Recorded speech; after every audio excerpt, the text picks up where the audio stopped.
اچھا حضرت، میرا ایک سوال یہ بھی ہے کہ دجال کے بارے میں بتاتا تو ہر ایک کہ دجال آئے گا، لیکن دجال کب آئے گا اور اس کی پہچان کیسے ہوگی؟ پہچانے کے کیسے کہ دجال ہے؟ بات سیدھی سی ہے، دجال آنے کے سے پہلے حالات ہوں گے. ہم نے حالات بیان کر دیے آپ کو. آپ نے پچھلے جو آپ نے قسطوں میں دیکھ لیا کہ پہلے عالمی جنگ لگنی ہے، گریٹر اسرائیل قائم ہونا ہے، غزوہ ہند شروع ہونا ہے، مسلمانوں کے لشکر یہاں سے روانہ ہوں گے، اور پھر آخری میں ملحمت کبریٰ ہونا ہے، اور پھر ملحمت کبریٰ کے بعد جب سورج طلوع ہو چکا ہوگا پھر دجال کا آنا ہے. تو یہ اس سیکوینس میں ہوں گے، ٹھیک ہے نا. تو یہ چیز کو ذہن میں رکھے، کیونکہ دیکھیں آج کے وقت میں کوئی شخص آگے کہے نا میں خدا ہوں، توبہ نعوذ باللہ، تو کوئی یقین نہیں کرے گا اس کی خدائی پہ، کوئی ایمان نہیں. میں مسلمانوں کو تو چھوڑ دو، جو غیر مسلم ہے، یہودی ہے، چاہے وہ کرسچن ہو یا ہندو تک بھی ہو، وہ کہیں گے بھائی تم تو انسان، تم کیسے خدا ہو سکتے ہو؟ ایک تصور ہے نا خدا کا، تو انسان سے بالا تر ہے، ٹھیک ہے نا. نہیں، لیکن اس کے پاس جنت جہنم ہوگی، اس کے میں آج کے دیکھیں نا، آپ میری بات سنیں نا، آج کے دور میں کوئی چیز آپ بنانا چاہتے ہیں نا آرٹیفیشل، تو اس کے آپ سائنس سے مدد لیتے ہیں نا. سائنس تو یہاں الحمدللہ دنیا میں بڑے بڑے سائنٹسٹ ہیں، وہ آپ کو بتا دیں گے کہ اس نے یہ چیز اس طریقے پیدا کی. 20 سال پہلے، 25 سال پہلے چلے، اور 30 سال پہلے موبائل کا کوئی تصور نہیں تھا کہ موبائل ایسا موبائل ہونے والا ہے. پھر جب موبائل آیا تو کسی کے ذہن میں یہ نہیں تھا کہ موبائل سے آپ جو ہے نا ویڈیو کالنگ بھی کر سکتے ہو، مووی بھی دیکھ سکتے ہو، آپ پتہ نہیں کیا کیا سینکڑوں کام کر سکتے ہو، کوئی تصور نہیں تھا. لیکن جب موبائل آ گیا تو اگر آپ اس موبائل کو آج سے 100 سال پرانے کسی شخص کو دکھائے تو وہ تو کہے گا کہ یہ کوئی جادو ہے، اس کے پاس جادو کا کوئی لوہا ہے، اس کے پاس ٹکڑا ہے، اس کے تو ذہن میں ہی ہوگا نا. لیکن آج کے دور میں جب انسان اتنا ترقی یافتہ ہے کہ اس کو آپ وہ یقیناً کہے گا کہ یہ شخص اگر کوئی کرتب دکھا رہا ہے تو کوئی نہ کوئی اس کے پیچھے سائنس ہے، کوئی نہ کوئی چیز ہوں گی.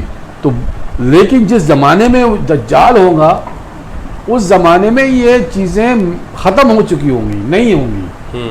تو انسان کو اتنا آسان نہیں ہوگا انسان کے یعنی اس کو یعنی کہنا کہ یار یہ یعنی وہ آپ کی بات مان جائے کہ یہ شبدہ ہے، اس کے لیے تو حیران کن باتیں ہوں گی. وہ حیریت مبتلا ہوں گا، کیونکہ وہ ایک بڑی تباہی سے گزر کے آئے گا جہاں اس نے سب کچھ فنا ہو چکا ہے اس کے سامنے. وہ ایک اندھیری دنیا میں رہ رہا ہوں گا، وہ ایک ڈارک ایریا ہوں گا. اس زمانے کے اندر جھوٹے نبی بھی پیدا ہوں گے جو لوگ دعویٰ کریں گے. جب انسانی حالات ایسے دیکھیں گے عالمی جنگ کے بعد تو وہ جھوٹے انبیاء بھی پیدا ہوں گے، ٹھیک ہے نا.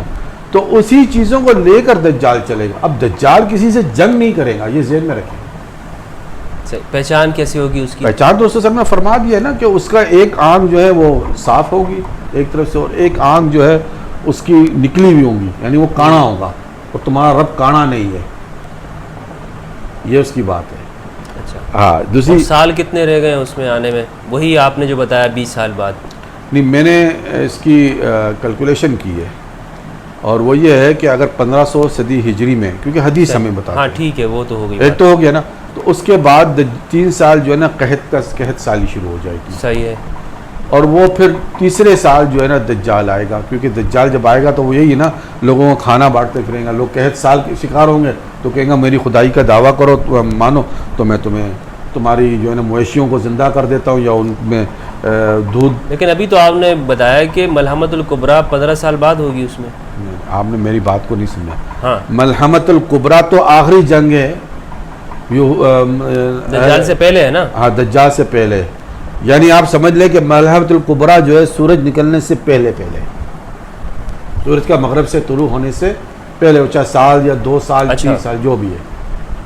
صحیح ہے. تو دجال جب مثلا ہم یہ کہہ سکتے ہیں کہ ایک آدمی اس کے دماغ کے اندر جسے دنیا بھر کا سارا ڈیٹا ڈال دیا جائے اور اس کو پورا طاقتور بنا دیا جائے، اور اس کے پاس فزکس کی ساری طاقتیں ہوں. نہیں، وہ کون ڈالے گا؟ سوال تو یہ اٹھتا ہے نا. اس پہ کام چل رہا ہے. نہیں، یہ باتیں، یہ دیکھیں، یہ ایک ایسی باتیں کر کے جو نا لوگوں کو خود ہی، جیسے آپ آج دیکھیں کہ آپ کے پاس جو حدیث کی معلومات ہیں وہ پچھلے زمانے کے لوگوں سے زیادہ ہوں گی. یعنی لاکھوں حدیثیں کے اوپر آپ کی دسترس ابھی آپ کے فنگر ٹپس. دیکھیں، لاکھوں حدیثیں کہنا تو بہت بڑی بات ہوتی ہے. پہلی بات تو یہ ہے کہ حدیثیں ہمارے پاس فتن ملاحن کیوں ہونی. میں دوسرے موضوعات پہ تو بات نہیں کرتا. نہیں میں کہہ رہا ہوں معلومات آپ کے پاس زیادہ ہیں پچھلے دور والے لوگوں سے. نہیں میں یہ ان کو ایک ایک حدیث کے لیے کئی 100 کلومیٹر سفر کرنا پڑتا تھا. آپ کو تو صرف انٹرنیٹ پہ پیکج کرنا ہے. نہیں معذرت کے ساتھ میں آپ سے یہ کہہ چکا ہوں کہ میں ایک حدیث کو سمجھنے میں 10 سال میں نہیں لگ گئے میرے. 10 سال تک میں حدیثیں پڑھتا تھا.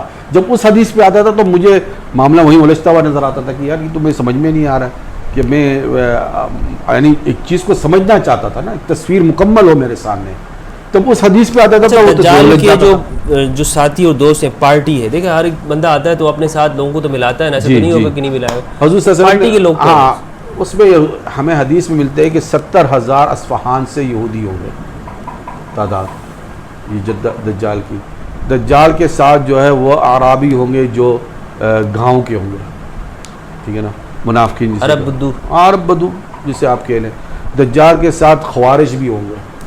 حضرت کے حدیث میں کہ خوارج کا آخری جو بندہ ہوگا نا, وہ جو خویسرا کا کہا کہ اس کا آخری بندہ جو ہے جو قرآن پڑھتا ہے لیکن اسے قرآن حلق سے نیچے نہیں اترتا ہے, وہ دجال کا ساتھی ہوگا, وہ آخری ہوگا. اچھا حدیث میں آتا ہے, صحیح بخاری کی حدیث ہے کہ ہناک الزلازل الفتن و بحایت قرن الشیطان. نشت کے بارے میں حضور نے فرمایا کہ یہاں شیطان کا سینگ ظاہر ہوگا. اس کا کیا مطلب ہے؟ دجال نہیں ہے اس میں؟ نہیں یہ دجال تو نہیں ہے نا, دجال کے الفاظ ہی الگ ہے. شیطان کا سینگ, شیطان کی علامت. ہاں وہ قرن شیطان, تو وہی قرن کا مطلب, تو قرن جو ہوتا ہے وہ سخت ہے, اور قرن ایک سینگ کو کہا گیا, قرون نہیں کہا ہے قرن, کہ شیطان کا سینگ ظاہر ہوگا. اب وہ قرن وہ جو ہے جو حدیث آپ نے بیان کی دوبارہ سے آپ پڑھے, وہ آتا ہے نجد کے ایریے میں, ٹھیک ہے نا. اور قرن شیطان یہی ہے کہ جو یعنی جو اس کی بات کو نہیں مانے تو وہ اس پہ جو ہے نا, اس میں یہ ہے کہ وہ حدیث ایک دوسری حدیث ہے جس میں یہ کہا ہے کہ وہ قرآن اچھا پڑھتا ہوگا, تلاوت اچھا کرتا ہوگا, سمجھا نا, اور اس نے اسلام کا جبہ پہنا ہوگا, تو وہ جبہ اتارے گا اور اپنی تلوار اٹھا کے نا اپنے پڑوسی پہ حملہ کر دے گا اور اس کو مشرک کہے گا. تو صحابہ نے پوچھا یا رسول اللہ تو کون اس میں کافر یا مشرک ہے, جس نے کہا یا جس کو کہا گیا؟ کہ نہیں, جس نے کہا وہ خود جو ہے نا اسلام سے خارج ہے, ٹھیک ہے نا. تو یہ جو فرقہ ہے ہمارے یہاں جس کو الوہابیہ کہا جاتا ہے, یہ قرن شیطان ہے اصل میں. یہ شیطان کی سینگ ہے, یہ شیطان کی سینگ ہے, کیونکہ اس کے نظریے میں سارے مسلمان کافر ہیں. یہ مانتے ہی نہیں دوسروں کو مسلمان, جو ان کو نہیں مانے وہ دوسروں کو کافر. اور یہی مسئلہ آج خود پاکستان میں بھی ایک فرقہ بنا ہوا ہے, جو ان کی تحریک کے ساتھ نہیں رہے وہ جو ہے نا توہین رسالت سمجھا جاتا ہے, ان گستاخ سمجھا جاتا ہے ان کو. آج میں ان کا نام اس وقت لینا نہیں چاہتا ہوں, لیکن آپ بھی سمجھ گئے اشارہ میرا کس طرف ہے. انہوں نے بھی ایک طریقے سے قرن شیطان کا روح اپنایا ہوا ہے کہ جو ان کی تحریک کی, حالانکہ وہ سب سے بڑے گستاخ وہی ہے دیکھا جائے, کیونکہ تحریک انہوں نے رسول اللہ کے نام سے شروع کی تھی, اور سیاست میں آنے کے لیے رسول اللہ کا نام ہٹا دیا اور پاکستان کا نام رکھ لیا تاکہ ان کو ٹکٹ ملا سکے. تو اس طریقے سے جو لوگ ہوتے ہیں نا, جن کے پاس یعنی دوسروں کو قبول کرنے کے لیے, قبول کرنے سے مراد یہ ہے کہ دوسری کی بات سننے کے لیے بھی وہ گوارا نہ کرے, تو وہ قرن شیطان ہی ہوتے ہیں جو دوسرے کی بات کو سننا بھی گوارا نہ کرے. اب بات تو مسلمانوں کی ہو رہی ہے, مسلمانوں میں اختلاف ایک طرح کا رحمہ بھی ہوتا ہے. آپ ٹھیک ہے, آپ کی اپنا ایک نظریہ ہے, ہو سکتا ہے آپ اپنے نظریے میں صحیح اور میں غلط ہو, ٹھیک ہے نا, لیکن میری اور آپ کی نیت میں تو کوئی فطور نہیں ہے. صحیح, اصل چیز تو نیت دیکھی جاتی ہے. ٹھیک ہے.